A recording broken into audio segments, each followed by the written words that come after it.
proklamasi. Kami, bangsa Indonesia, dengan ini menyatakan kemerdekaan Indonesia.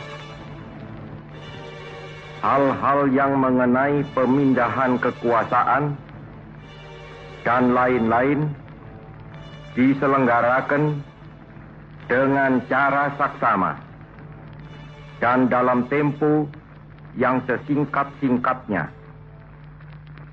Jakarta, 17 Agustus 1945, atas nama bangsa Indonesia, Soekarno Hatta. Bayi Negara Kesatuan Republik Indonesia akhirnya lahir. Seluruh rakyat Indonesia menyambutnya dengan sukacita di pelosok-pelosok tanah air. Penantian panjang untuk menghirup kemerdekaan berakhir dengan gembira. Masa depan negara yang diperjuangkan dengan pengorbanan para pahlawan dan selalu dikhianati bagian kaum penjajah terbentang cerah.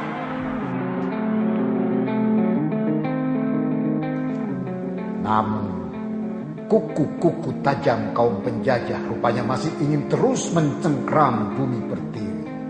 Selang 3 tahun pasca proklamasi NKRI, Belanda melancarkan agresi militernya yang kedua di tahun 1948. Yogyakarta, ibu kota negara RI saat itu, dibombardir oleh serangan militer Belanda.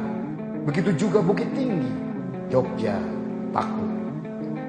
Diikuti penangkapan terhadap Soekarno, Muhammad Hatta, Sultan Syahrir, dan beberapa tokoh lainnya.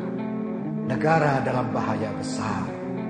Saat-saat genting itulah Bung Karno dan Bung Hatta membentuk Pemerintah Darurat Republik Indonesia atau disingkat PDRI dan menyerahkan mandatnya kepada Syafruddin Prawira Negara.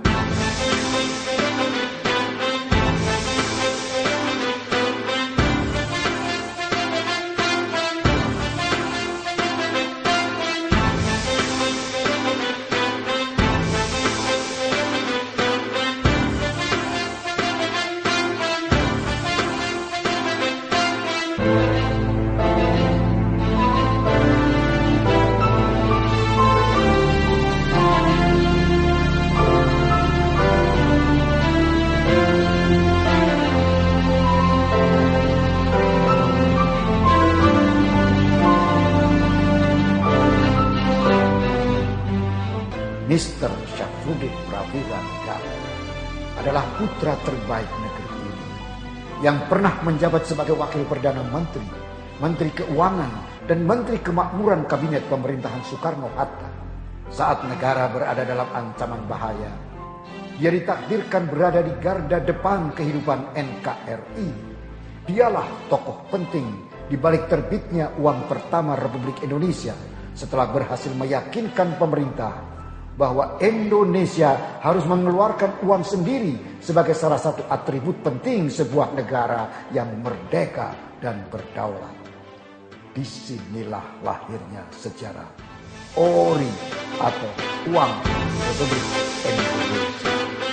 Mata uang itu adalah bagian dari identitas sebuah negara. Berarti kepercayaan rakyat kepada uang itu, berarti kepercayaan rakyat kepada sistem kekuasaan, kepada negara. Kebetulan ketika uang Republik Indonesia itu resmi diedarkan, Menteri Keuangan itu Pak Syafruddin. Jadi Pak Syafruddin yang punya gagasan tentang uang Republik, Pak Syafruddin juga yang mengedarkan.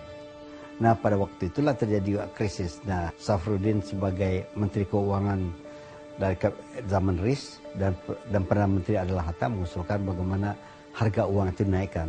Nah, ketika itulah terkenal uang 5.000 ke atas digunting. Tapi ternyata dengan gunting Syafruddin pun nggak bisa diselamatkan juga. Akhirnya Pak Syafruddin juga lah yang mengubur riwayat uang Republik Indonesia itu. Sebagai Menteri Kemakmuran ketika itu, Pak Syafruddin Prawira Negara, saya kira sangat familiar juga dengan kondisi yang ada di Sumatera Timur, di Sumatera Tengah gitu. Dan ketika itu memang Bukit Tinggi adalah satu kota revolusi. Nah, karena itulah Bung Hatta membawa beberapa orang menteri ke Bukit Tinggi. dalam perkiraan kalau sekiranya di Jogja diduduki, Bukit Tinggi akan tampil sebagai ibu kota yang baru. Bung Hatta yang bawa ayah ke rumah untuk mengambil baju. Catatannya ada pemberontakan di Sumatera Timur. Nah, jadi ayah dipinjem untuk dibawa ke Sumatera Timur. Tapi nanti sebentar kok bersama-sama dengan saya, kata Bung Hatta. Kan Bung Hatta manggil ibu saya Seslili. Seslili aku pinjem Safrudin sebentar. Tapi ibu tuh ya begitulah suami istri itu. Ibu tuh punya gelang dari orang tuanya. Itu gelang ibu. Waktu itu ibu serahkan loh ke ayah. Nanti kalau ayah kan nggak punya uang, dari mana ayah punya uang? Ini kalau ayah perlu apa-apa nggak punya uang, jual aja katanya. Jadi dipinjem, toto nggak balik. Bung Hatta pulang, ayah saya nggak kembali. Tidak ada rencana itu sebenarnya. Rencana itu adalah Bung Hatta yang ke sana. Nah, dan pembantunya Safrudin. Jadi Safrudin tinggal. Dan dia sudah direncana kalau ada apa terjadi sesuatu tentang Bung Karno dan Bung Hatta, dan Safrudin yang ditinggalkan di Bukit Tinggi itu harus mengambil tindakan. Nah, persislah waktu itu serangan Belanda dilakukan.